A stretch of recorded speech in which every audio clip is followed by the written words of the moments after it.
Buenas tardes una vez más y un saludo cordial a todas las damas del curso de jueces. Hoy están en su día especial, ¿no es cierto? Y los varones, no sé quién quiera cantar algo especial a las hermanas, no a una hermana, sino a todas las hermanas en general. Nadie preparó, hermano Jacinto, hermano Toledo. ¿Alguien se anima? Gerson, quizás, un poema a las damas. No, todos están sorprendidos con esa petición, ¿no es cierto? Ok. Bien, hermanos. Pero gracias por la intención. Sí, aquí está mi esposa. Gracias. Feliz día para todas, hermanas. Hola, sí, feliz día. Feliz día también. Dios las bendiga. Paulina, un abrazo Feliz día, hermanas. Feliz día, hermanas, a todas las hermanas que estamos ahí, que tanto lo vemos desde el diplomado. Ahí está la hermana María Cristina. También hay varias hermanas que la veo y siguen perseverando siempre en el Señor. Gracias a Dios estamos también, yo estoy ahí y estoy contento también al ver a todas las hermanas. Feliz día, hermanas, a todos ustedes. Gracias. Así es. Ah, está hermano Gracias, Toledo. hermano. Hermano Gracias, Jacinto, hermano. excelente. Hermano Jacinto, ¿va a dar su poema o no? ¿Así nomás? ¿Un poema, hermano Jacinto? No. Ay, caramba, no me he preparado, pastor. No. Felicitar a todas las hermanas, la verdad que estoy contenta de verlas, la hermana Erika también, siempre desde el diplomado y varias hermanas así, ¿no? Qué bonito, pero yo creo que de todas maneras en algún momento vamos a tener que compartir, siempre Sí. ellos tienen, Buenas tardes. tienen mayor experiencia. Hola, Roberto. Todo esto, ¿no? Bien, hermanos. Gracias, hermano Sí. Jacinto. Miren, por el tema de la Buenas pandemia estamos restringidos, no podemos varias cosas, pero vamos a planear algo muy lindo cuando vuelva a la normalidad, hermanos. Vamos a tener que conocernos, encontrarnos, platicar, y las damas tendrán que esperar hasta ese día a que las abracemos por su día. ¿No es cierto? Entonces, feliz día Gracias, a todas las pastor. damas, de parte de mi familia, de mi esposa. Gracias, Un cordial pastor. saludo para cada uno de ustedes. Feliz día, Mucho gusto. Muy bien. Las valoramos bastante las valoramos a las hermanas. Sí, Que hermano, Dios las bendiga por realmente. supuesto. Sin ustedes no hay vida, no hay sabor, no hay nada, ¿no es cierto? Así es. Sí. Claro, ¿qué hubiera sido de nosotros, puro varones, no es cierto? ¿Qué hubiéramos hecho? Amén. Ya hubiéramos muerto antes de la pandemia con depresión. Pero gracias al Señor que llegaron las damas a alegrar y a ponerle sabor a la vida. Aleluya. Buenas tardes. Muy bien, perfecto. Buenas tardes, hermanos. Gracias, pastor. Muy bien. Vamos a orar y de una vez hacer lo que nos toca hoy. Hoy tenemos para hablar de Otoniel y de dos líderes, dos grandes en la fe en el libro de Jueces. Oremos. Señor, muchísimas gracias por regalarnos esta tarde y este día muy especial donde podemos recordar a las damas, a nuestras hermanas, nuestras esposas, nuestras hermanas, nuestras mamás. Señor, gracias por haber hecho de la creación y haberle puesto a la creación un arte especial con las mujeres. Tu palabra no se equivoca al decir que es mujer virtuosa y quien la haya el bien. Gracias, Señor, por bendecirnos a todos los varones Sí, Señor. con la vida de todas las damas. Señor, su presencia, su labor, su entrega, su dedicación, sus emociones, sus sentimientos con las que comparten las cosas en este mundo es tan especial. Gracias porque es un detalle maravilloso que nos alegra y que le pone tanto sabor a la existencia. Te alabamos a ti por eso.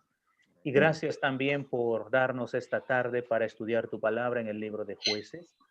Permítenos, Señor, concentrarnos, que tu Espíritu Santo también ilumine nuestra mente y corazón para entender cómo la narrativa del texto explica, expone a dónde quería llevar el autor original de tu palabra con narrarnos, con reunir estas historias para que pueda cruzar fronteras temporales, culturales, de existencia y seguir dando en todo tiempo el mismo mensaje tan impresionante. Sobre todo, Señor, se nota que la pluma del autor quiere que todo lector pueda ver que tú estás ahí, guiando a tu pueblo, obrando, salvando, perdonando, restaurando.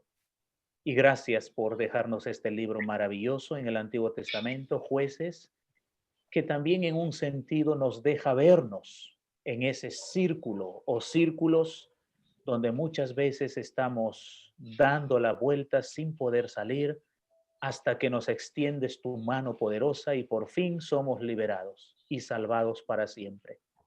Háblanos, Señor, tómate todo el tiempo donde estamos para enseñarnos. En tu nombre, amén. Amén, amén, amén. Muy bien, hermanos. Hoy en la tarde les envié, para los que no tenían quizás, el material del curso de Génesis y también de Éxodo. Todo completo lo tienen ahí en PDF. Son más de 50 páginas. Cada uno de ellos pueden estudiarlos, leerlos, mirarlos.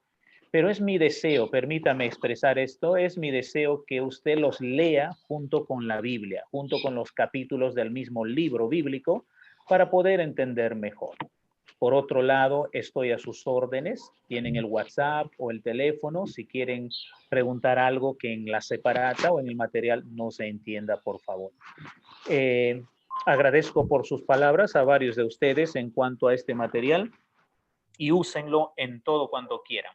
Voy a subirles también los PPTs. Si quizás ustedes quieren enseñar en algún lugar el curso de Génesis o Éxodo o compartirlo con alguien, usen el material, usen los PPTs, no hay ningún problema, solo que nadie lo publique en forma de libro, porque ahí sí me deja sin chamba. O sea, si lo publica en forma de libro, yo no podría publicarlo algún día, y me gustaría publicar algún día.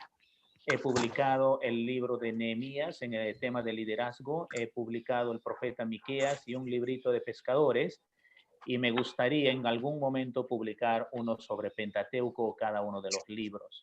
Entonces, si alguien toma todo esto y lo publica en forma de libro, y yo no puedo hacer nada, es ahí se quedó, ¿cierto? Pero sí pueden usarlo, hermanos, y publicarlo de otra manera en sus enseñanzas, PPTs, compartirlo con confianza. No tienen que pedirme permiso para eso. Solamente les suplico que no lo publiquen en forma de libro, ¿no? Y, por ejemplo, ponen el libro, el título, ¿no? María Cristina Sánchez, un ejemplo, ¿no? Entonces, no va a funcionar. Solo es un ejemplo, hermana María, no estoy pensando nada. Solo un ejemplo para hacerlo más didáctico. María, esta información nos comentó en qué grupo lo subí, en el grupo de Génesis, porque entré al grupo de Génesis y no está allí. No, lo subí en el grupo de jueces. Ah, ok. En el grupo de jueces lo subí. Ajá. Ahí están los dos materiales. Oh, sí, aquí veo. Ok. Gracias, profesor. Está bien, Evelyn. Con mucho gusto. Ok, hermanos. Entonces nos vamos hasta nuestro libro de jueces. Recordaremos un poquito lo que decíamos para tener en mente lo fundamental. Nos dejó Josué con la tierra conquistada, pero no completada. Es decir, sí se hizo la conquista, pero no se hizo la conquista completa. Se dejaron tierras sin conquistar en Canaán. Los israelitas decidieron obedecer en parte al Señor, al mandato de Josué, al mandato de Moisés, y por haber obedecido en parte, eso les trajo grandes consecuencias, tristes, terribles, pérdidas, atrasos ahí en la tierra prometida. ¿Qué significa eso? Que en lugar de obedecer, tal como el Señor dijo en su palabra, como vimos, por ejemplo, en todo lo que era el tabernáculo, ellos obedecieron exactamente. Esa historia no fue así para los israelitas, que corresponde a la tercera generación de ellos, contando de los que salieron de Egipto. En lugar de obedecer, ellos tomaron la decisión de entablar vínculos, lazos con la gente de Canaán, y esto les trajo serios problemas.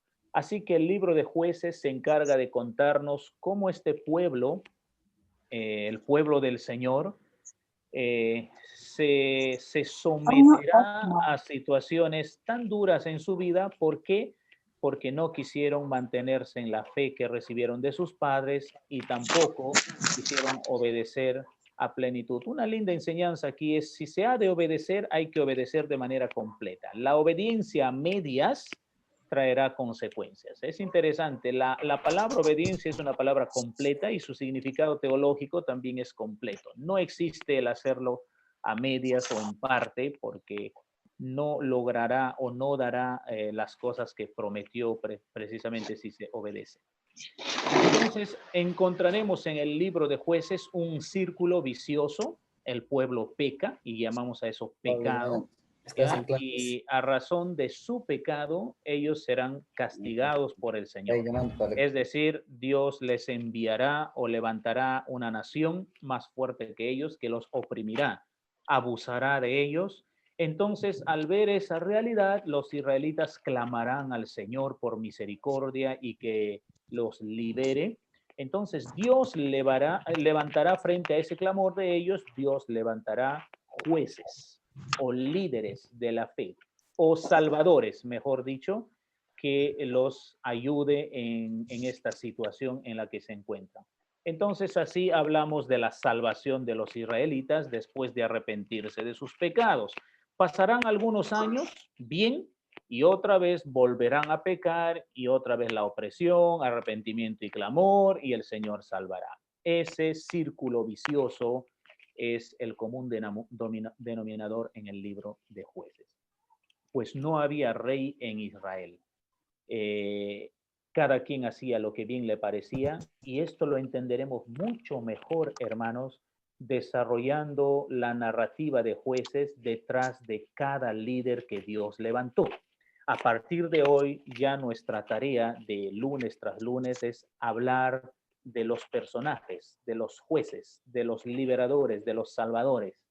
Pero al final, después de hablar de todos ellos, tocaremos como cúspide de todo el libro de Jueces qué es lo que realmente quiere decir: en aquellos días no había rey en Israel, cada quien hacía lo que bien le parecía. Por supuesto, toda la trama nos dejará entender esto, pero en la persona de Micaías comprenderemos un poco mejor, de una manera más clara al final, por qué dice eso el autor.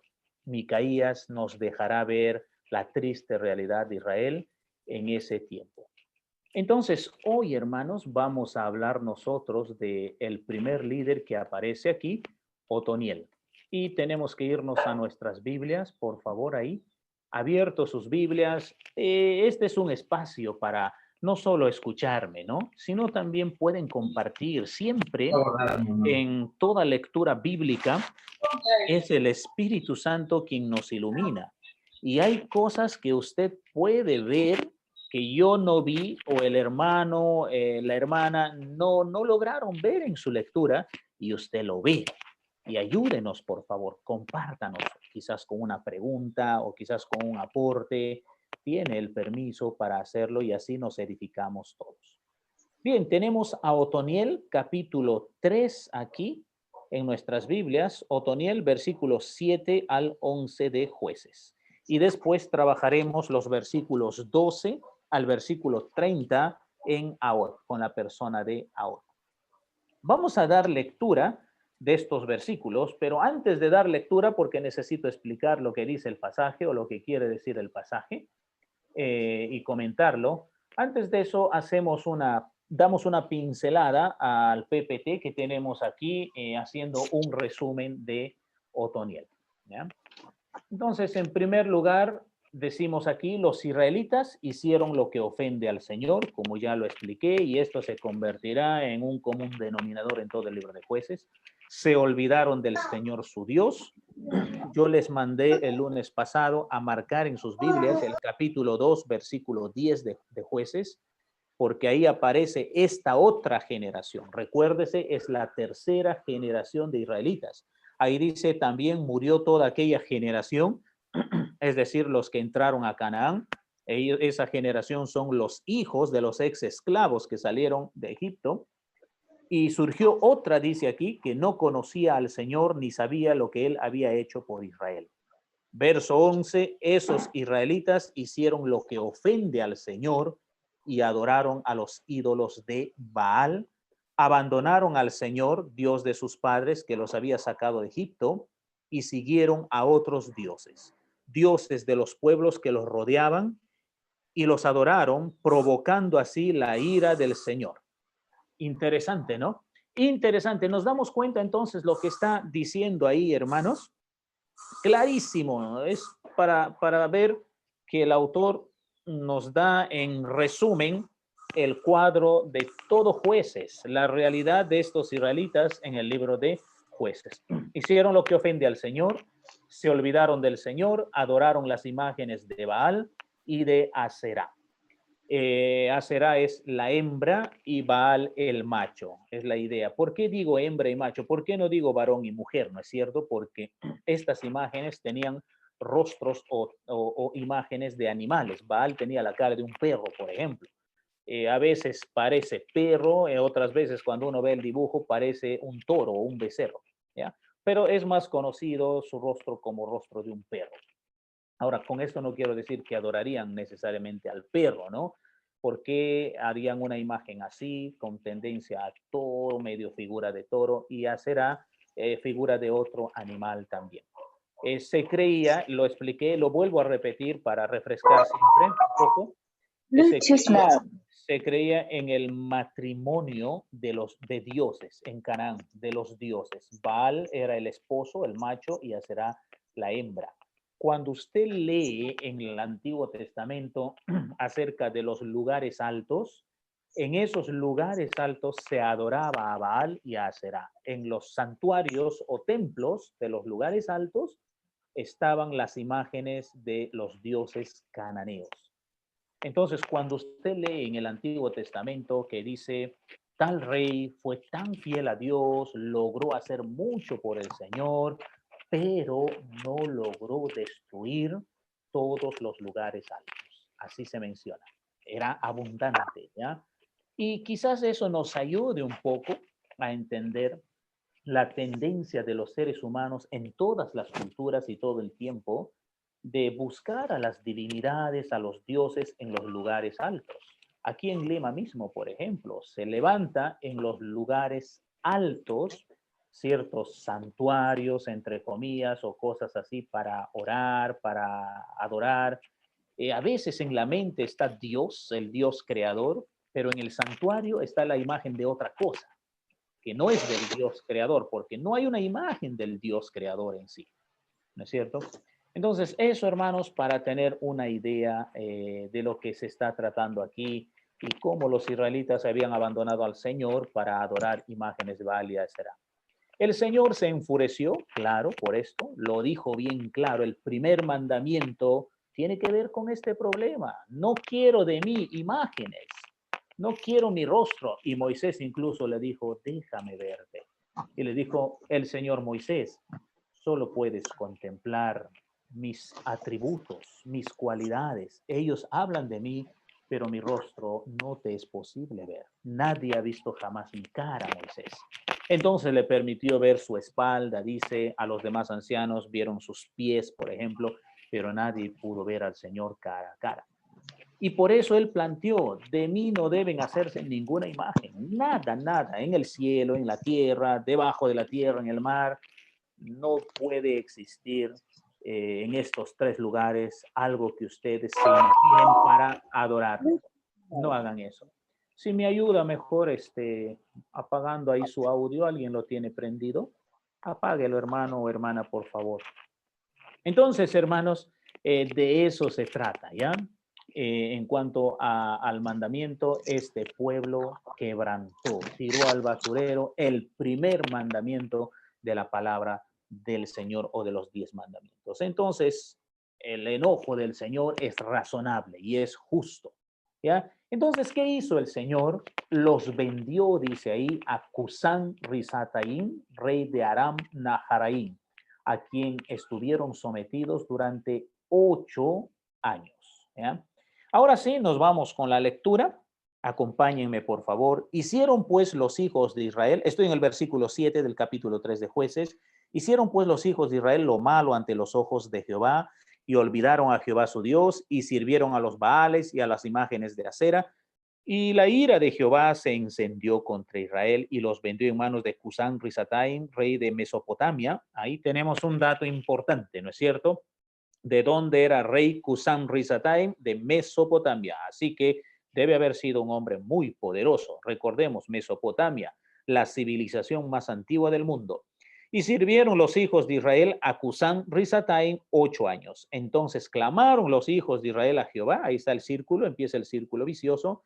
Y Jehová levantó un libertador a los hijos de Israel y los libró. ¿Quién era? Esto es a Otoniel, hijo de Cenaz, hermano menor de Caleb. En otras palabras, hermanos, sobrino de Caleb. Y el espíritu de Jehová vino sobre él y juzgó a Israel y salió a batalla, y Jehová entregó en su mano a Cusán Rizataim, rey de Siria, y prevaleció su mano contra Cusán Rizataim. Y reposó la tierra 40 años, y murió Otoniel, hijo de Cenaz. Interesante, ¿no? Ese resumen breve. Entonces, un breve resumen aquí también nosotros: la opresión por un periodo de 8 años por una fuerza de invasión procedente de las altiplanicies de Mesopotamia de comienzo del primer siglo. Garstan, este es un autor muy importante en el Antiguo Testamento o en los estudios del Antiguo Testamento. Él precisa o sugiere que Cusán Rizataim era un rey eteo que se había anexionado el norte de Mesopotamia. Este nombre en el Antiguo Testamento, eteo, nos recuerda, por ejemplo, al esposo de Betsabé que mandó matar David. Él era también eteo. Eteo a veces en la Biblia no se llama así, sino se llama hitita, es lo mismo. También conocido como Mitani, extendió su poder hasta la tierra de Israel. Otoniel, de la tribu de Judá, tomó la iniciativa en convertirse en campeón de la causa de Israel, conforme el espíritu del Señor cayó sobre él. Siguió a esto un periodo de calma de 40 años. Si puede marcar, tiene un marcador ahí, el versículo 10 es un versículo importante en el capítulo 3. El espíritu de Jehová vino sobre él. Y eso nos indica que Otoniel, antes de eso, él no tenía el espíritu de Yahvé, el espíritu del Señor. En todo el Antiguo Testamento, en otras palabras, hasta antes de Hechos capítulo 2, es decir, Pentecostés, el papel del Espíritu Santo era temporal. Su existencia estaba ahí, el Espíritu Santo, pero iba donde Dios le enviaba para capacitar, para levantar, para llenar a esta persona de capacidades que le llevaba a hacer lo que Dios había decidido hacer, la voluntad de Dios en todo caso. Por eso dice el Espíritu de Jehová vino sobre Otoniel. Otoniel no estaba con el Espíritu Santo. Nosotros tenemos al Espíritu Santo. Hechos capítulo 2. Todo creyente tiene al Espíritu Santo. Otoniel recién tuvo al Espíritu Santo en el momento que el Señor le puso sobre él para levantarse al frente de batalla. Importante que nos demos cuenta de eso. Entonces, en el libro de Jueces vamos a tener que hacer el intento de entender, hermanos, porque eso es difícil entender muchas veces, hacer el intento de entender que en Jueces se une sangre, ojo con esto, y cuando hablo de sangre aquí no estoy hablando de la redención, sino hablo de que se une sangre, derramamiento de sangre, se tiene que matar, se tiene que pelear, se va a la guerra para matar, no se va a la guerra para acariciar a la gente o de mirar y admirar al otro, al enemigo, no, van a matar, van a defender al pueblo del Señor. Se une entonces sangre, pero en medio de esa unión está el Espíritu Santo. O sea, note usted, este Otoniel va a levantar su puño, la espada, para pelear en el poder del Espíritu Santo. Eso es importante a veces porque en el Nuevo Testamento solo contemplamos una lectura bastante opuesta al otro lado, que tiene que ver, por ejemplo, con la justicia de Dios. Y nos acostumbramos a una lectura romántica del Antiguo Testamento como del Nuevo Testamento. El amor lo cambia todo. Pero lo que sucede aquí en el Antiguo Testamento no está contradiciendo que el amor lo cambia todo.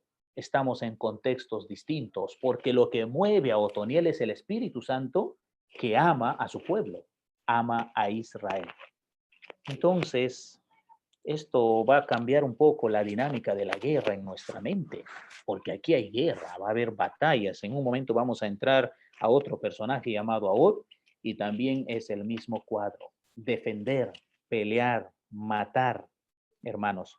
Y entonces se une sangre, ¿ya?, con el aspecto espiritual, porque no es suficientemente capaz Otoniel para liberar del poder de este rey de Mesopotamia en sus propias capacidades. Necesita al Espíritu Santo, necesita la mano de Dios para poder hacer este trabajo. El desenlace y la mano de Dios: solo 30 años después de la muerte de Josué, Israel volvió a pecar y cayó bajo el control de Mesopotamia, Aram. Otoniel también tenía un tío famoso, y hemos dicho, Caleb era sobrino y yerno a la vez. Otoniel gobernó durante 8 años sobre Israel, después de la victoria sobre el imperio de Mesopotamia, actualmente Irak. Israel descansó 8 años. Otoniel tenía 2 hijos, Jatá y Meonotai. En Primera de Crónicas se puede ver esto, capítulo 4, versículo 13, y en su línea un bisnieto, Heldai, Primera de Crónicas 27:15, quien fue uno de los 12 comandantes de las tropas del rey de Israel con 24,000 soldados bajo su mando.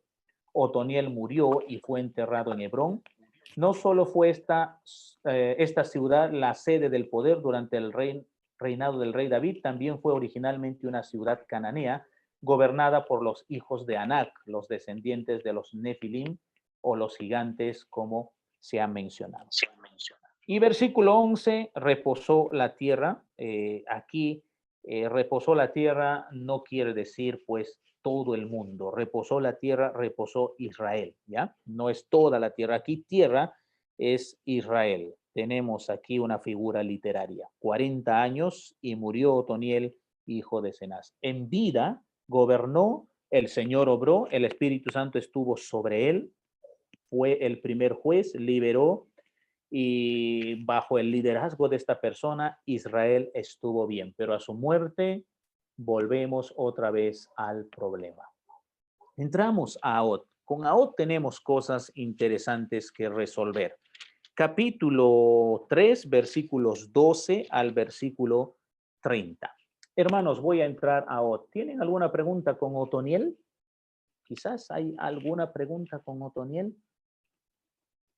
No hay muchos datos, Pastor, de Otoniel, ¿no? Sí. Pastor, referente a lo del Espíritu Santo, si es cierto, en el Nuevo Testamento, en Hechos, nos dice que el Espíritu Santo vino a cambio. O sea, tenemos al Espíritu Santo como la figura que nos protege, nos ayuda. Y en el Antiguo Testamento, solo en esos momentos de guerra, en sangre, había el Espíritu Santo. Eso, ¿cómo no, no. En este caso de los jueces, el Espíritu Santo entra para capacitar líderes y pelear. Y en esa pelea se tiene que derramar sangre. Se tiene que matar al enemigo. Y eso es algo que le agrada al Señor, porque el enemigo no es un santo en el libro de Jueces. El enemigo es terrible. Ha hecho tanto daño a mucha gente. Oprime a Israel. Solo se resume en la palabra opresión. Vamos a ver, por ejemplo, con Gedeón o con Jefté, que hay una descripción un poco más larga, más comprensiva, la descripción de lo que hacían estas personas malas contra Israel. En el capítulo 1 hemos leído, por ejemplo, de un rey de Jerusalén que le sacaron todos sus dedos pulgares, y él dice, yo tenía en mi casa 70 personas a quienes yo les saqué sus dedos, y ahora el Señor me paga de la misma forma. Entonces, cuidado con estar pensando de que estas personas a quienes Israel va para dar su juicio eran personas inocentes. No, hermanos. Si Dios ha determinado para ellos el exterminio, el jerem, la maldición, el anatema, Dios es justo, no se equivoca. Estas naciones eran terribles, malvadas en extremo. Ahora, entonces, el Espíritu Santo en Jueces se mueve así, capacitando de esa manera. Pero en otras ocasiones en el Antiguo Testamento vamos a ver que el Espíritu Santo se mueve, por ejemplo, sobre sacerdotes para que desarrollen su oficio, sobre reyes para capacitarlos en el gobierno, por ejemplo, y sobre profetas para que los profetas puedan emitir o ser portavoces o dar a conocer el mensaje de Dios. Así que tenemos varios papeles del Espíritu Santo en el Antiguo Testamento, pero lo que es claro es que no está sobre todos los israelitas, solamente sobre algunos israelitas. Ya. Gracias, pastor. Ok. Vámonos al zurdo Ahot, ¿de acuerdo? En los versículos que siguen, capítulo 3, versos 12 al 30. Muy bien, y una vez más los israelitas hicieron lo que ofende al Señor, y por causa del mal que hicieron, el Señor le dio poder sobre ellos a Eglón, rey de Moab. ¿Ya? Y cuando yo estudié jueces con mi profesor allá en Ceteca, él nos dio un nombre de el rey Eglón para no olvidarlo nunca, y de verdad no se me olvida, lo hizo rima el profe, bien interesante, el curso se llamaba Exégesis de Jueces, y bien interesante, se me quedó en la mente Eglón Barrigón. Ya, hermanos, y se los comparto para que pueda quedarse también Eglón Barrigón. Usted dirá, pero ¿por qué dice Eglón Barrigón? Leamos, verso 12 en adelante del capítulo 3. Volvieron los hijos de Israel a hacer lo malo ante los ojos de Jehová, y Jehová fortaleció a Eglón. Note lo que dice ahí, marque eso por favor, mire. Jehová, Dios, Yahvé, se encargó de mover al enemigo, fortalecer a Eglón, rey de Moab, contra Israel, por cuanto habían hecho lo malo ante los ojos de Jehová. No vaya rápidamente a tomar la conclusión, entonces Dios también participa del mal. No sea invitado a mirar una manera así a Dios, sino mire a Dios dentro de la justicia. Y frente a la justicia de Dios, queridos hermanos, no hay otra cosa en el cuadro de la justicia de que se debe precisar ese atributo, esa característica, que él no va a ser un ser que va a preferir o algo. Si Israel merece ser juzgado, lo va a hacer. Va a tener que juzgar. Sí, pero es su pueblo escogido. Eso no es problema para Dios. Va a tener que juzgar también a su pueblo. Me dejo entender, hermanos, entonces, ¿no? Muy bien. Dice, fortaleció a Eglón, bien, por cuanto habían hecho lo malo ante los ojos de Jehová los israelitas. Verso 13.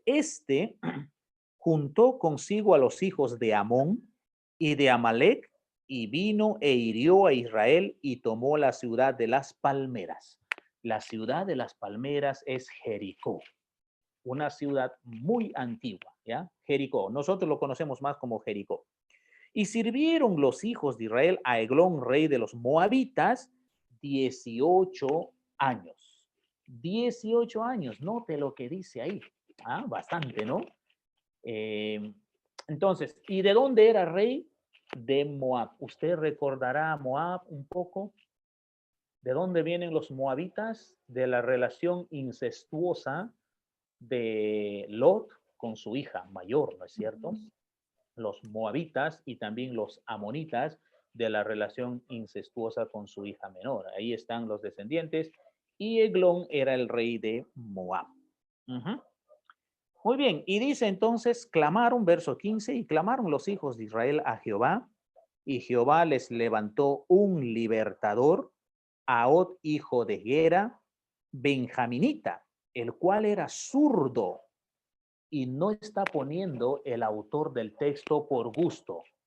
No es que, puede ser zurdo, hay que ponerle, no. Aquí hay un detalle especial. Y vamos a hablar de eso un poquito. Era zurdo.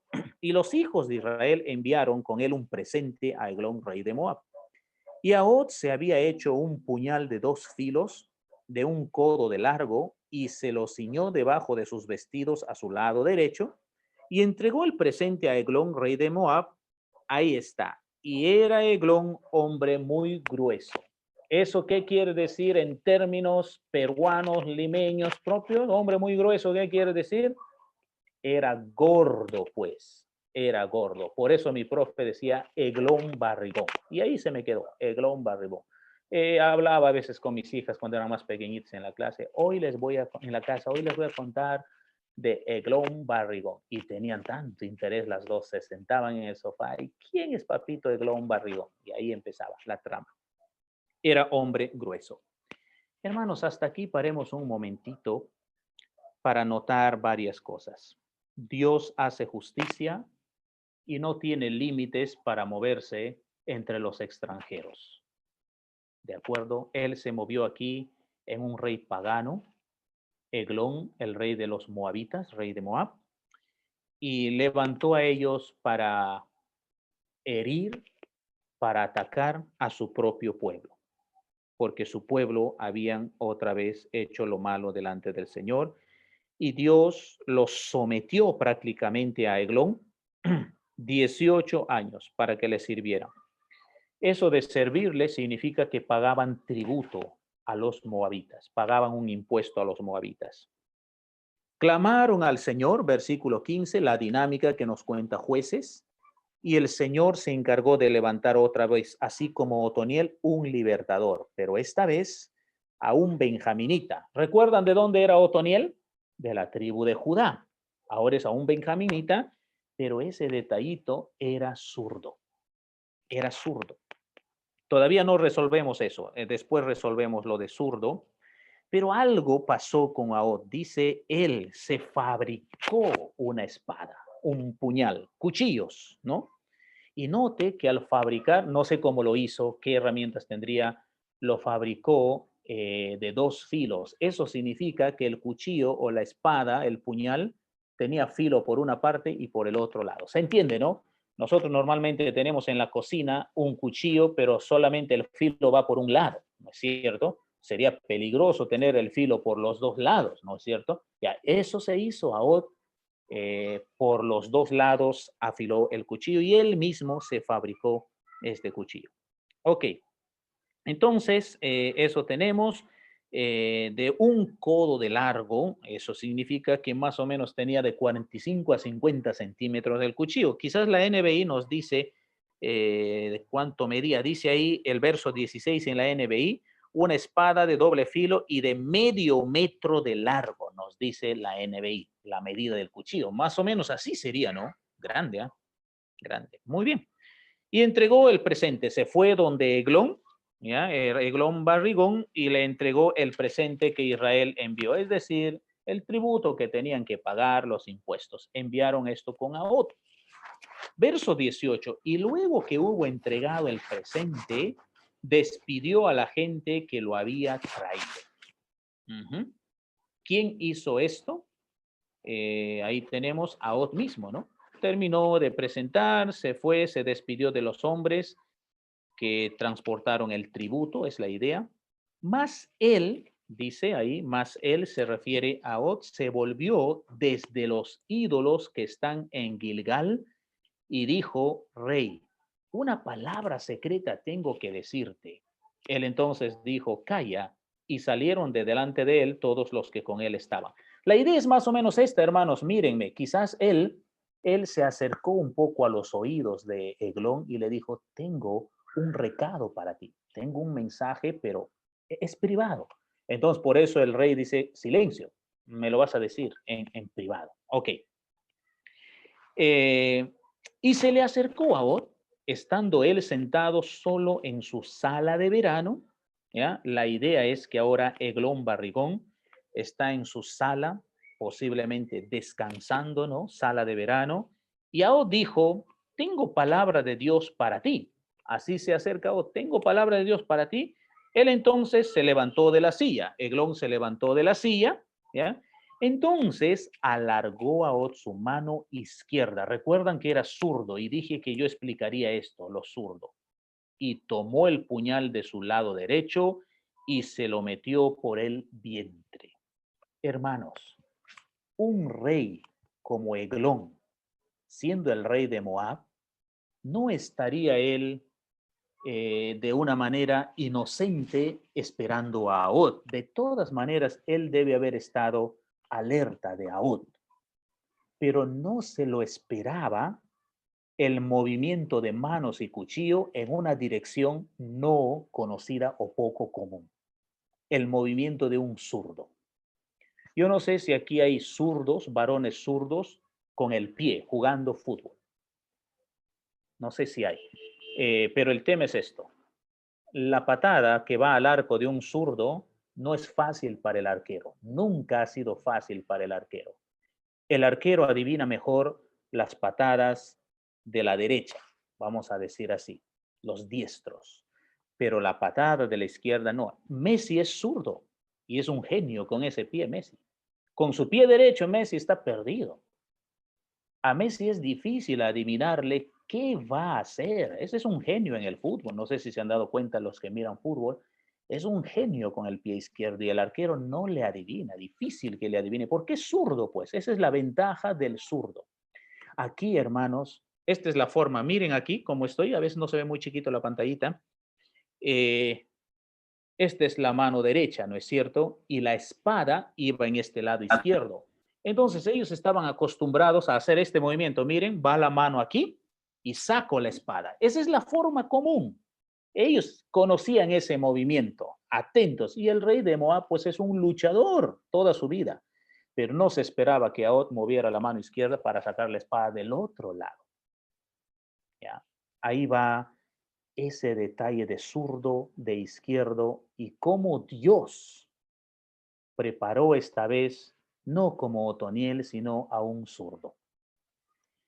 Todavía estamos hablando de muchos años atrás, cuando los zurdos no eran bienvenidos en este mundo. Hay que recordar esto. Hoy día ya es otro tema con los zurdos.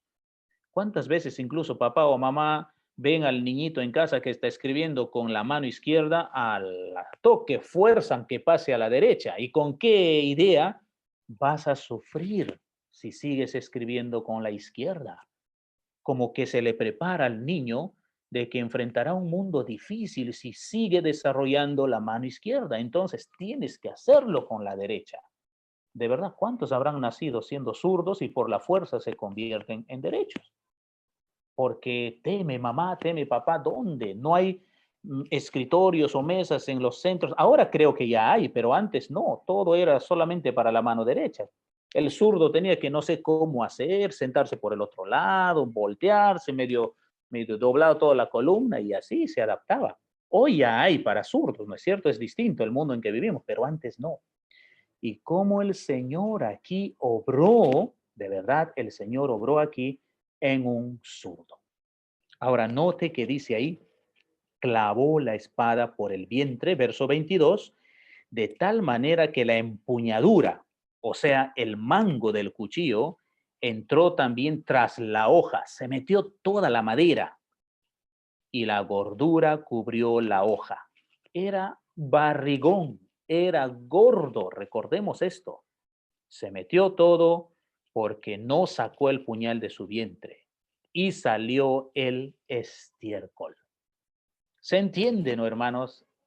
Esa espada de casi medio metro, gordo Eglón, Ahod se lo clavó y ya no pudo sacar porque se metió con todo el mango hasta adentro. Reventó, en otras palabras, ¿no? Salió las heces, por eso dice ahí estiércol. Y salió Ahod al corredor, ¿no? Ahí la sala de verano, el palacio, y cerró tras sí las puertas de la sala y las aseguró con el cerrojo. Miren lo que hace Ahod. Ahí está Eglón muriéndose con el estiércol encima y todavía saltó, cerró todo bien asegurado. Cuando él hubo salido, escuchen, vinieron los siervos del rey, los siervos de Eglón, los cuales viendo las puertas de la sala cerradas, dijeron, sin duda, él cubre sus pies en la sala de verano. Aquí tienen un dato para los estudios de hermenéutica que les va a ayudar muchísimo. El eufemismo, una figura literaria. Ellos dicen esto, sin duda, esos los siervos, ¿no? La sala está cerrada, sin duda él cubre sus pies en la sala de verano, dice ahí. ¿Cómo es eso de cubrir pies en la sala de verano? ¿Acaso no estaba él en el verano, calor, descansando en su sala? ¿Es literalmente que cubría sus pies? No. ¿Qué estará queriendo decir eso? ¿Quién ya más o menos hizo clic? ¿De qué se trata? Al baño. Que va al baño, digo. Ajá. O el olor de baño, ¿no? El olor de baño, como el estiércol se le había salido, las heces apestaban, entonces los que están afuera dicen, wow, sí se nota que es demasiado gordo y come tanto, porque mira cómo huele, hasta aquí afuera está oliendo esto. Por eso dice, él es el autor, ¿no? Quien pone con eufemismo, sin duda, él cubre sus pies en la sala de verano. Entonces, hermanos, cubrir pies es una figura literaria en el Antiguo Testamento. Aquí significa que está oliendo feo adentro, ¿no? Que hay el rey, no sé, pues se comió demasiado y está apestando ahí adentro.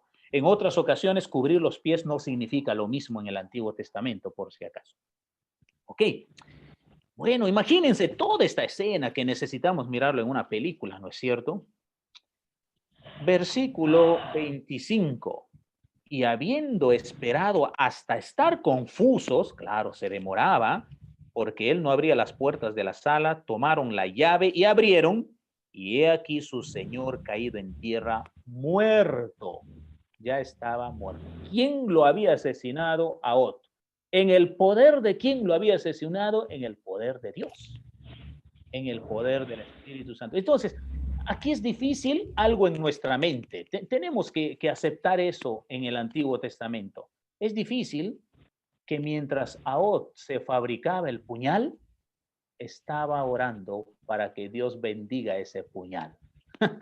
Es raro lo que estoy diciendo. Imagínese, usted va a su cocina hoy día y empieza a afilar su cuchillo y ora a ver qué uso le da al cuchillo. No cabe en nuestra mente, no haríamos algo así jamás. Pero aquí sí. Mientras él fabricaba, él pensaba, quisiera que estas 2 hojas entren a la barriga de Eglón un día. Señor, te pido que prosperes mi camino y me bendigas en esto. ¿No? Ahí va, trabajándolo de esa manera. Ok, hermanos. Verso 26, más entre tanto que ellos se detuvieron, Ahot escapó. Sí, adelante. Sí. Un comentario nada más. La espada de Ehud, que es de 2 filos, me hace recordar el pasaje que dice que la palabra de Dios es más cortante que una espada de 2 filos. Uh-huh. Y, eso es lo que quería comentar, ¿no? Eso me hace recordar. Sí, Yulisa, lo tenemos ahí en la palabra en el Nuevo Testamento, Hebreos, que penetra los 2 filos, lo que va a hacer. ¿Por qué él pensó? A ver, ¿por qué Ahot no se fabricó de un solo filo? Él lo diseñó en su mente, es un autor intelectual. Con 2 filos entra más rápido, muere más rápido mi enemigo. Por los 2 lados corta. La Biblia dice, penetra, quebranta, tuétanos, coyunturas. Hermanos, una espada de 2 filos es demasiado, muy eficaz, poderosísima, una herramienta de 2 filos. Y con esto se compara la palabra de Dios. Es como el cuchillo, como la espada. Penetra de esa manera. Cuando la palabra de Dios mina nuestra mente, nuestro corazón, penetra hasta lo profundo de nuestro ser, hermana Yulisa, y eso precisamente hace. No podemos contenernos ante la palabra del Señor. Lo que hacemos es rendirnos y arrepentirnos. Verso 26. Más entre tanto que ellos se detuvieron. Sí, adelante. Sí, Benito. Un comentario. Lo que hablaba la hermana Yulisa, en Hebreos 4:12, la espada de 2 filos, en griego es machaira. El machaira era utilizado por los romanos, era una espada mortal, ¿no? Lo metían a los soldados romanos, los movían y sacaban todas pues, las vísceras, todo eso. Entonces se conoce como machaira, una espada mortal. Y eso creo que se entiende como espada de 2 filos, ¿no? Muy bien. Sí, excelente. ¿Algún aporte más ahí? En la Biblia dice que es más cortante que la espada de 2 filos, que es mucho más cortante. O sea, la palabra de Dios es mucho más cortante que una espada más de eficaz. Más eficaz, por supuesto. Sí. Ok, excelente. Más entre tanto que ellos se detuvieron, Ahot escapó y pasando los ídolos se puso a salvo en Seirat Y cuando había entrado, tocó el cuerno en el monte de Efraín, y los hijos de Israel descendieron con él del monte, y él iba delante de ellos. Entonces él les dijo, seguidme, porque Jehová ha entregado a vuestros enemigos, los moabitas, en vuestras manos. Y descendieron en pos de él, y tomaron los vados del Jordán a Moab, y no dejaron pasar a ninguno. Y en aquel tiempo mataron de los moabitas como 10,000 hombres, todos valientes y todos hombres de guerra, no escapó ninguno. Así fue subyugado Moab aquel día bajo la mano de Israel, y reposó la tierra 80 años. Usted va a notar a la vez la dinámica en el texto bíblico de que la opresión dura cierta cantidad y la liberación que Dios le va a dar a su pueblo va a durar mucho más que los años de la opresión. Bien, hermanos, entonces esto fue Ahot y vamos a mirar aquí algunas cosas más en nuestro PPT para recordarnos, para mencionar algunas cosas más aquí. Moab fue la próxima nación que invadió a Israel, apoyados por los amonitas y amalecitas. Ahí nos dice el pasaje, los moabitas ganaron una posición en territorio de Israel y exigió tributos. Ahot, de la tribu de Benjamín, se levantó como liberador para terminar con los 18 años de la dominación moabita. Habiendo pagado el tributo, Ahot obtuvo una audiencia privada con Eglón, el rey de Moab. Utilizando la espada con la mano izquierda, Ahot le atacó cuando estaba desprevenido y mató al citado rey de Moab, escapando después antes que fuera descubierta su hazaña. Los moabitas quedaron desmoralizados, mientras que los israelitas se envalentonaron para apoyar a Ahot en toda su ofensiva contra el enemigo. Aproximadamente unos 10,000 moabitas perdieron la vida en el encuentro, lo que proporcionó a Israel una notable victoria. Con la expulsión de Moab, Israel gozó de un periodo de tranquilidad de 8 años. Interesante, ¿no?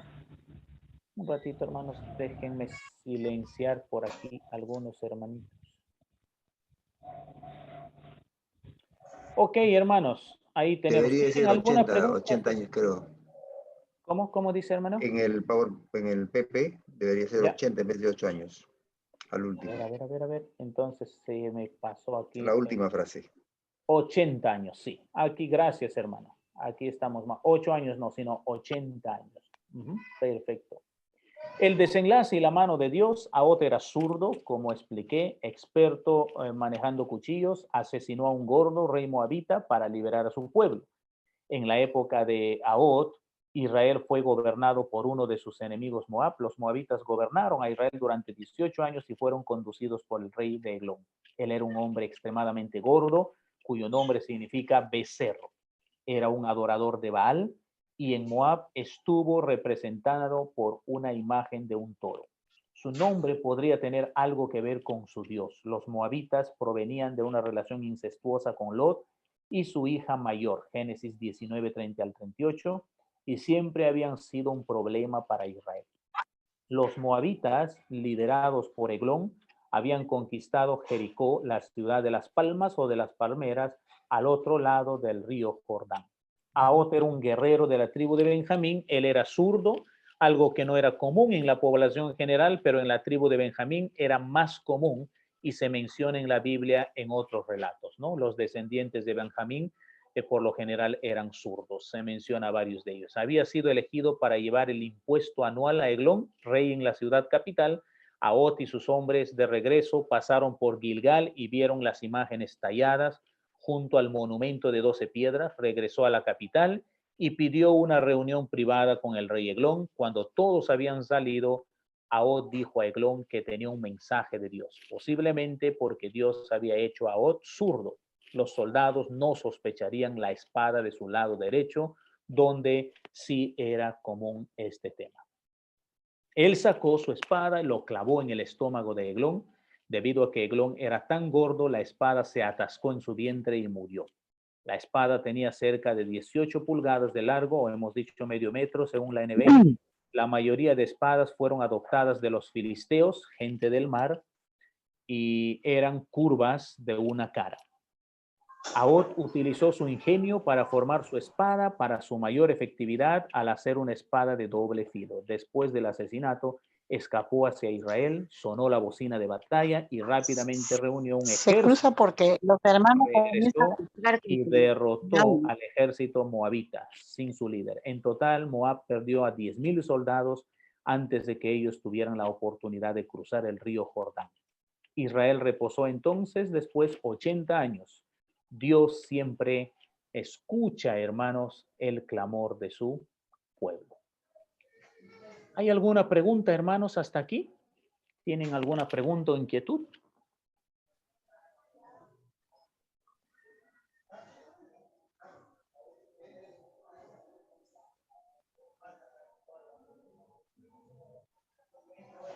Ok, bien, me parece que no hay.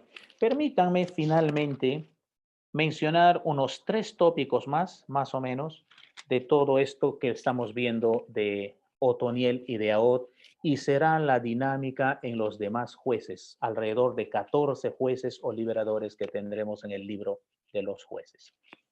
Hermanos, nuestra comprensión teológica del movimiento de Dios en la historia tiene que ser amplia y no limitada. El libro de Jueces nos da todo un panorama de un Dios que pelea por su pueblo y está decidido a dar el golpe letal a los enemigos de su pueblo. Pero a la vez no se parcializa por el hecho de que su pueblo sea su pueblo, aunque ellos estén haciendo lo malo. Si su pueblo comete pecado, Dios tendrá que actuar con su justicia también frente a su pueblo. Pero su pueblo clama, tiene el acceso a Dios y Dios responde. El arrepentimiento de un ser humano mueve el cielo completo. El arrepentimiento cambia el juicio y trae escenas gratificantes para cualquier ser humano como para el pueblo de Dios. Al leer el Nuevo Testamento, se nos viene la idea que el Dios guerrero no está presente. En algún momento, Bultmann, un erudito del Nuevo Testamento, liberal en su teología, por supuesto, empezó a predicar, a enseñar y dejó escritos de que hay un lapsus grande en la comprensión de ver al Dios del Antiguo Testamento en diferencia del Dios del Nuevo Testamento. Y ese pensamiento maneja mucha gente hoy. Y yo me acomodo con el Dios del Nuevo Testamento porque es distinto. Y se habla como si fueran 2 dioses. No, por favor. Es el mismo, porque si usted lee el último libro de la Biblia, que es Apocalipsis, el Dios de Apocalipsis es el Dios guerrero. Se viene la batalla de Armagedón y es el Dios guerrero. En Jerusalén, esa batalla de Armagedón es una batalla de muerte, de derramamiento de sangre. ¿Con qué herramientas? Posiblemente ya no con el cuchillo de Ahod o con espadas o lanzas, sino herramientas ya de otro nivel que nosotros podemos conocer en parte, porque también no conocemos todas las herramientas de una batalla, las que hoy se tienen. Los avances en cuanto a herramientas para una guerra hoy es enorme, hermanos. Es impresionante en esto. Y posiblemente con esos avances se peleará.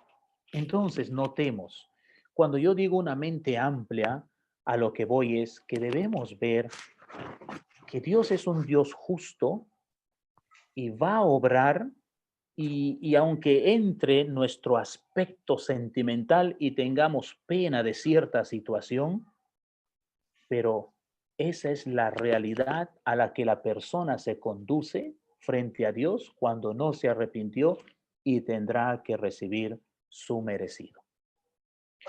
Esta forma amplia de ver nos ayuda incluso a entender el movimiento de varias cosas. Por ejemplo, en cuanto al tema coyuntural de la COVID hoy día o del COVID o de la pandemia, el pueblo cristiano tiene sus opiniones divergentes. El pueblo cristiano no tiene una sola opinión al respecto. Y no está mal. No está mal que tenga sus formas de ver esta situación y de opinar también. Sin embargo, esa variedad nos descompagina porque hay algunas opiniones incluso que llevan a ver un aspecto demasiado fuera de lo real, como por ejemplo, Dios no castiga. Yo no estoy diciendo que la pandemia es un castigo de Dios, pero podríamos pensar que es un castigo de Dios o no. ¿Por qué tendríamos que decir, no, no puede ser un castigo de Dios? ¿Por qué no? Podría ser. ¿Por qué no sería? ¿Por qué sí sería? O sea, incluso nuestra lectura del Nuevo Testamento es una lectura lejos del Nuevo Testamento. Porque entramos con presupuestos al Nuevo Testamento para no ver un Dios guerrero, un Dios justo, un Dios que aplicará. Usted dirá, pero no vemos cuadros así en el Nuevo Testamento. ¿Cómo que no vemos? Vemos cosas fuertes. Ananías y Zafira murieron al instante por su mentira. Murieron al instante, hermanos. Agripa, uno de los Herodes, murió después de haber dicho todo un discurso tan soberbio en público, murió comido de gusanos. Josefo dice que esto se podría decir como que en su estómago empezó una bola o como una especie de pelota de gusanos que carcomió sus intestinos y así murió Herodes. Y todo esto está dentro de la narrativa de lo que él ha hecho. Mató a Jacobo, quería matar a Pedro. Entonces, y no se arrepiente de nada de esto, Dios entra en escena, y no me equivoco a decir esto, Dios entra en escena para matar. Entonces, ¿Dios mata? Claro que sí. La Biblia dice que Dios mata. Y eso es algo que en nuestra mente a veces no quiere contemplar la mente. Pero ¿cómo Dios va a matar si Dios es amor? Tenemos un concepto sesgado del amor. Recuerde, nunca un inocente paga las consecuencias del cielo. Dios da su merecido, porque Dios es un Dios justo. Y quien se arrepiente, Dios perdona. Tenemos ejemplos de esto en el Antiguo Testamento, no solamente en el Nuevo Testamento. Es el caso de los ninivitas con el tema de Jonás. Y Jonás lo dice, yo sabía que tú les perdonarías y por eso no quise predicar. Y me imagino que Jonás les predicó el peor mensaje que puede haber habido en la historia, porque él no quería que se arrepientan. Y el rey entendió rápidamente, sometió hasta la pulga en oración y ayuno, y Dios perdonó a los ninivitas, que eran extremadamente crueles, eran crueles en extremo en sus batallas, y Dios los perdonó. Hermanos, una mente amplia de este Dios, de acuerdo, del Dios poderoso y grande. Pero pastor, ¿por qué me toca a mí? ¿O por qué le toca a mi tío? ¿O a mi papá? ¿O a mi ser querido? ¿O a mi hijo, a mi hija? No por nada alguien llegó a decir, la lluvia moja a todos. Y en un contexto pecaminoso, todos sufren. Todos son parte de. Pero en medio de ese contexto pecaminoso, también Dios está obrando no solamente de manera general y común, sino también de manera particular. Protegiendo, dando. ¿Todos estamos sufriendo por la pandemia? Sí, pero no todos en la misma magnitud. ¿No es así?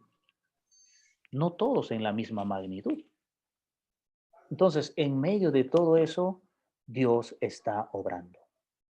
Ahora, quizás estos dos personajes, o en la historia de estos dos personajes, Otoniel y Ahod, donde el autor pone la mano de Dios intencionada para provocar la opresión, el problema, quizás a usted le lleva a pensar, o al lector rápidamente le lleva a pensar, pero ojo, el que provoca todo este problema es Dios mismo. ¿No es cierto? Porque dice que levantó aquí a los hijos de Amón. y levantó al rey de Mesopotamia, Cusán Risataim. Si Dios no hubiera operado, esto no sería así, hermanos. Y hay que entender algo aquí dentro de la exégesis del pasaje.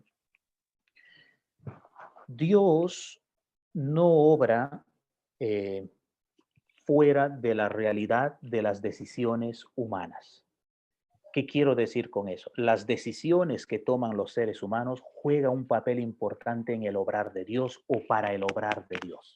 Note lo que estoy diciendo, si puede, anótelo. Las decisiones que tomamos aquí nosotros son decisiones que invitan a Dios a hacer o no hacer.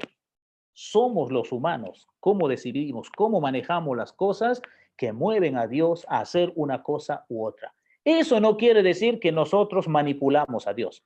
Simplemente Él es sumamente poderoso y soberano, pero que opera de acuerdo a lo que nosotros estamos haciendo. Por eso es que el Evangelio de Jesucristo talla con la decisión.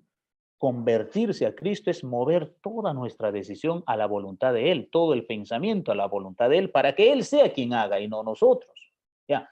Pero cuando digo esto entonces de Dios, de cómo se mueve, no significa, y nunca debemos pensar así, que Él agarra su computadora, por ejemplo, y programa al rey de Mesopotamia, y un clic en la clave y listo, se va a atacar allá. Otra computadora hace los dígitos y ahora a los moabitas. No, hay que leer esto en la plataforma, en el suceso de las cosas. Es decir, Dios opera, pero el pueblo mismo está provocando los problemas para que los de allá o del otro lado vengan a atacarlos. Nunca, nunca la realidad espiritual está separada de la realidad material. Nunca, hermanos. La realidad espiritual va acorde con la realidad material. Noten, dice el texto, Dios se levantó entonces en ira contra su pueblo Israel. Pero ¿qué hizo Israel para provocar la ira del Señor? Dice ahí, le abandonaron, pecaron contra él. Esas frases que nos resume el autor, por supuesto bastante sintetizadas, eso tiene un sinfín de explicaciones, hermanos. ¿Qué cosas hacía Israel? ¿A qué cosas se metía Israel? Conociendo la palabra del Señor. Entonces, tenemos que aprender a ver que las dos cosas van juntas, espiritual y material. No es que Dios programa, sino Dios opera por lo que ellos han hecho aquí, por los que ellos han ocasionado. El común denominador de la teología del Antiguo Testamento, aunque habrá todavía paréntesis a esa línea teológica, como es el caso de Job, por ejemplo, o como es el caso de los israelitas que entraron a Egipto, ¿no? Porque no fueron castigados para ir a Egipto. Job no fue castigado por su pecado. Hay paréntesis a ese común denominador. Pero en sí, lo general que debemos ver es Dios actúa en esa misma dimensión. Israel se porta mal, Dios se encarga de. Entonces, ¿programó a los reyes paganos para atacar? No, no programó. Todo calza en su momento. Por supuesto, Dios se encarga de levantar, de promover, de motivar que esto suceda o que lo otro. Ahora, hermanos, si Dios hace con seres humanos eso, también puede hacer eso con microorganismos, ¿acaso no? Entonces Dios nos mandó el COVID. No es descabellado del todo un pensamiento así, por si acaso, ¿ah? No es descabellado del todo, pero más bien podríamos mirar, Dios está dentro, su conocimiento está dentro de que el COVID iba a entrar en escena y Dios no la detuvo. ¿Por qué? Porque sabía que nosotros actuaríamos de una manera diferente frente al COVID. Y bueno, y se puede dar muchas explicaciones más. Aunque vuelvo a decir, hay cosas que Dios en el Antiguo Testamento produce, levanta, hace, pone. ¿Ya? No es del todo descabellado, sino que a veces cuando nosotros vemos una realidad así, no queremos poner a Dios porque no queremos culpar a Dios. No tenemos que culpar a Dios. Simplemente tenemos que aprender a ver Dios está obrando en esa realidad de irresponsabilidad nuestra. Y de la forma como estamos viviendo los seres humanos, no solamente el COVID va a ser un virus que nos va a visitar. Cualquier otro virus en cualquier momento va a entrar a la historia de los seres humanos. Porque el estilo de vida que hemos adoptado con el tema del consumismo, por ejemplo, es extremo. Con este espíritu consumista que tenemos, en cualquier momento puede aparecer otra triste historia de pandemia o alguna otra cosa. ¿Quién estará pensando, por ejemplo, si alguna vez no va a ser un virus, sino vamos a ser millones y millones en el mundo de enfermos mentales por el uso del celular?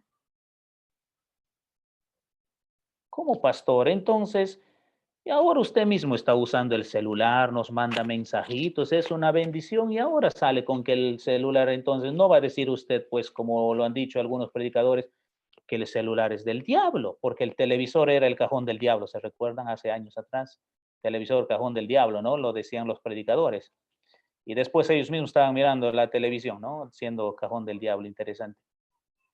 Depende de uno el uso que da al celular. El celular enferma, 100% científicamente comprobado que daña el cerebro. Está comprobado, daña el cerebro. Entonces, ¿va a haber algún día problemas del celular? Va a haber eso. Ni necesitamos ser profetas. ¿Cuándo empezará? No sé, o quizás ya está empezando con problemas mentales de mucha gente. Entonces, ¿dónde está Dios? Dios va ahí con nosotros, está ahí metido en esta historia, pero no prestamos atención lógica y comúnmente a las cosas. Entonces, ¿qué hace Dios? Deja. Cuando está rebalsada la leche, Dios va a ayudar a muchos, pero también muchos van a tener que morir en esa decisión tomada.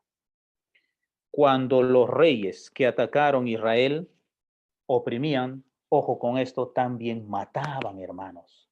Abusaban de sus mujeres, estos reyes malvados. Así que el pueblo clamaba por liberación, tanta injusticia, y Dios escuchaba la oración de ellos. Pero hubieron pérdidas entre los israelitas. Muchas cosas difíciles fueron para ellas. En este mundo pecaminoso, estas cosas son parte de la vida. Donde Dios opera, donde Dios obra. Quisiera Dios que sea diferente desde hace ratos, como Israel. Pero somos como Israel, que no queremos ya que sea diferente, sino necesitamos ser golpeados y recién por ese camino aprender y entender.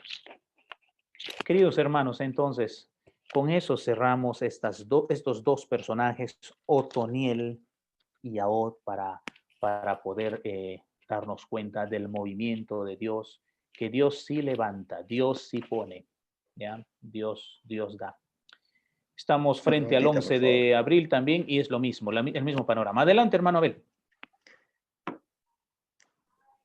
Dios habla al hombre en distintas épocas, de distintas formas. Y se menciona mucho, no se menciona mucho, sino que es una realidad que estamos en el tiempo de la gracia, donde no hay las leyes antiguas y tenemos una cercanía mucho más fácil a Dios a través de Jesucristo, el Espíritu Santo. Asumimos que el plan de Dios era crear una nueva sociedad, la Iglesia Universal. Será por eso que Dios tiene aún mayor disciplina a la humanidad. ¿Usted piensa eso? O sea, cuando hablamos que estamos en el tiempo de la gracia después de la obra de nuestro Señor Jesucristo. Y hay una diferencia sustancial entre el Antiguo y el Nuevo Testamento. No creo mucho en la diferencia sustancial. Esa es la partecita esa es la parte que del dispensacionalismo no me agrada a mí. Yo creo que todo el tiempo el Señor ha manejado las dos cosas en la historia, la ley y la gracia. Hoy día necesitamos contemplar la ley para obedecer al Señor. Pero en el campo de la gracia, y en el Antiguo Testamento era igual, en el campo de la gracia. Entonces, yo tengo una óptica, hermano Abel, donde puedo ver las dos cosas desde el principio. Génesis también nos muestra la gracia. Ahora, sí es un hecho de que por medio del Señor Jesucristo todos los seres humanos tienen acceso a Dios, sin duda.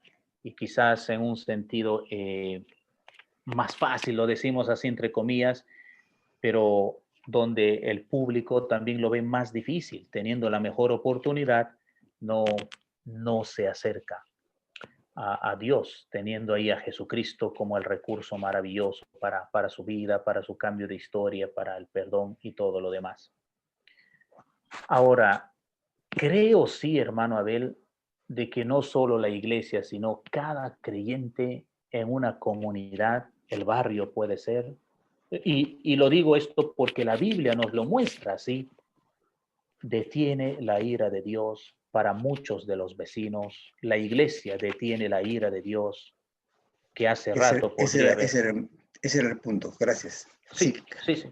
Muy lindo, muy edificante porque a veces perdemos esa cosmovisión, ¿no? Nosotros los cristianos. Sí, porque, por ejemplo, nosotros donde estamos, yo vivo aquí en Ate, Mayorazgo, y me imagino que hay muchos otros creyentes en la zona donde estoy. Somos la bendición a toda la gente que vive aquí. Nos lo dice así la Biblia. Ahora sí que la bendición debe ser real, tangente, o sea, no debe ser solamente que Dios bendice a la comunidad por nosotros, sino también nuestro estilo de vida debe ser coherente en eso. Correcto. Pero sí, hermano Abel, 100%. Dios protege el mundo entero por la iglesia y el papel de la iglesia. Sí, hermana. Sí, pero antes que dijo que así como mataban a los israelitas, cuando invadían los pueblos que el mismo Señor levantaba, y suponiendo que ahora el Señor hubiera levantado este COVID, lo ha permitido, de todas maneras al menos lo ha permitido, ¿no? Entonces, yo digo, esos israelitas morían porque hacían lo malo, pero acá han muerto muchos siervos del Señor, y eso es lo que llama un poco la atención, quizá, ¿no? Sí. Mucho por el Señor a partir, digamos, hermanos que muchos de ellos eran consagrados, ¿no? Estaban sirviendo. Y ahí, hermana María Cristina, hay que aplicar el misterio de la muerte y nuestra comprensión teológica de la vida eterna. O sea, nuestra lógica humana nos lleva a ver que fue el COVID, ¿no es cierto? Y está bien, lo razonamos bien, pero en la soberanía de Dios estaba que ese era el día, que con este virus se irían, hermana María. Pero todavía queda una última cosa sin comprender. Pero si uno se cuida, pastor, puede ser distinto. De hecho, o sea, y eso hace que nuestra lógica y la soberanía discutan, ¿no es cierto? Entren en conflicto. Y ese conflicto, hermana María, siempre va a estar presente. No va a ser un tema sencillo. Lo asumimos por la fe y descansamos en el Señor. Eso está bien. Pero está el conflicto en el tema de la comprensión, porque es un misterio. Porque los grandes siervos de Dios de la Biblia murieron de formas apremiantes, ¿no? Decapitados, por ejemplo, con la espada, aserrados y todo eso. Hermanos, no soy nadie para juzgar. En cualquier momento nos puede tocar también este tema del COVID. Pero también, hermana María Cristina, tiene que ver también con el hecho de que el evangélico se asume una inmunidad, no sé de dónde, saca esta conclusión y se atreve a lanzarse con imprudencia a una realidad. La gente se está muriendo. Y yo discuto con hermanos que me dicen, no, la gente no está muriendo, del COVID es mentira, lo fabricaron los chinos para vendernos todo. Oiga, no importa quién lo fabricó, por último, si lo fabricó un peruano en China, no importa, o un chileno lo hizo en China, porque los chilenos dicen que todos fabrican, por ejemplo, y a ellos, quien sea, pero es una realidad, la gente se está muriendo, ¿acaso no? ¿Y qué queda, hermana María Cristina? Ser prudentes. Yo tengo un amigo que es médico y se los comparto para que tengan una idea, ¿no? Los médicos se están muriendo, pero la opinión que él da es difícil que el médico muera así delante del paciente porque está bien protegido. No le atiende al paciente de COVID así como nosotros, sin nada. Él está bien protegido. ¿Saben cuál es el tema? En el comedor, hermanos. Todos se sacan la mascarilla y comen ahí, como si nada. Entonces, él dice, ahí puede ser el foco infeccioso para los médicos. Porque en la otra parte ellos están bien protegidos con un montón de cosas, pero para comer ya no hay forma, ¿no? Entonces, yo salgo muchas veces al mercado, todo. La gente no cree en el COVID. Sin mascarilla, siguen dándole. Y no sé cuántos, hermana María, de nuestros hermanos, también esa comprensión equivocada los ha llevado a no protegerse. No digo que sea la razón y la culpa, pero frente a esta cosa, el pastor evangélico está llamado a informarse con el tema de prudencia y no quedarse con su Biblia de que Dios me protege y se acabó. No, eso es un error. Dios protege, no lo discutimos, jamás vamos a discutir eso. Pero Dios me permite vivir en sociedad donde debo conectarme con esa sociedad. ¿Qué está pasando? Para ser prudente. Entonces dicen, el domingo nadie sale, señores. A mí no me importa lo que diga Sagasti, yo salgo, porque no me puede controlar. Yo soy hijo del Rey, poderoso de Dios. Yo ato espíritus de virus, coronavirus y todo. ¿Y qué pasa? El lunes está en UCI. El lunes está en UCI. Porque no es sentido común, hermana María Cristina. No es prudencia. Aunque esto, perdón, Evelyn, esto no significa que sea de todos, pero sí les digo, hermanos, la mayoría de gente que se infecta es porque deja de protegerse, la mayoría. Porque las estadísticas son así, ¿no? De 10, 8 se recuperan, ¿no? O 7 se recuperan, 2 creo que entran a UCI y 1 se salva, o 2 se sanan, algo así, 1 muere, no sé cómo es. No es el grande, ¿no? No es el globo. Sí, no debería ser que cambiemos más la de que se declara, que se deshace el COVID, que nos afecta, quizá por un clamor. Yo siempre me pregunto eso, más que... Tiene toda la razón. Y yo estoy enseñando a la iglesia que oremos diciendo, apelemos a la gracia de Dios para que Dios detenga el virus. ¿Saben por qué? Las naciones del primer mundo ya no saben qué hacer con el COVID, hermano. Ya se han derrotado, están vencidos, no se puede. Y para mí, solo Dios puede detener esto, pero en ese clamor, ¿no?, de que Dios detenga, podemos ayudar. ¿De qué manera? Prudencia, cuidándonos, siguiendo con los protocolos. Eso va a ayudar mucho. Ese es un tema político, dice la gente. No sé, que se ha metido política, sí, pero sea lo que sea, hay una realidad. Esa es una realidad. No nos están engañando. De verdad, la gente se está muriendo, hermanos. Sí.